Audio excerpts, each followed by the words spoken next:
माँ माँ ईश्वर का भेजा हुआ फरिश्ता है। एक समय की बात है, एक बच्चे का जन्म होने वाला था। जन्म से कुछ क्षण पहले ही उसने भगवान से पूछा, मैं इतना छोटा हूँ, खुद से कुछ कर भी नहीं पाता, भला धरती पर मैं कैसे रहूँगा? कृपया मुझे अपने पास ही रहने दीजिए, मैं कहीं नहीं जाना चाहता। भगवान बोले, मेरे पास बहुत से फरिश्ते हैं, उनमें से एक मैंने तुम्हारे लिए चुन लिया है, वो तुम्हारा ख्याल रखेगा। पर आप मुझे बताइए, यहाँ स्वर्ग में मैं कुछ नहीं करता, बस गाता और मुस्कुराता हूँ। मेरे लिए खुश रहने के लिए इतना ही बहुत है।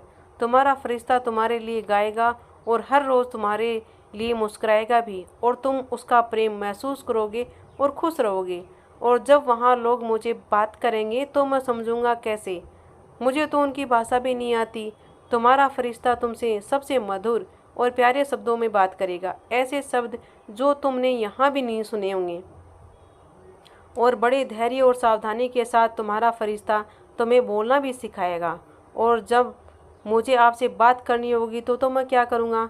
तुम्हारा फरिश्ता तुम्हें हाथ जोड़कर प्रार्थना करना सिखाएगा, और इस तरह तुम मुझसे बात कर सकोगे।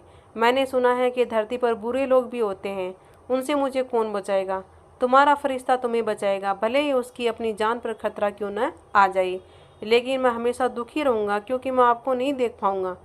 तुम इसकी चिंता मत करो, तुम्हारा फरिश्ता हमेशा तुमसे बात करेगा, और तुम वापस मेरे पास कैसे आ सकते हो बताएगा। उस वक्त स्वर्ग में असीम शांति होगी, पर पृथ्वी से किसी के कहने की आवाज़ आ रही थी। बच्चा समझ गया कि अब उसे जाना है, और उसने रातों रात भगवान से पूछा, हे ईश्वर, अब तो मुझे जाना है, कृपया मुझे उस फरिश्ते का नाम बता दीजिए। भगवान बोले, फरिश्ते का नाम का कोई महत्व नहीं है, बस इतना जानो कि तुम उसे माँ कह के पुकारोगे।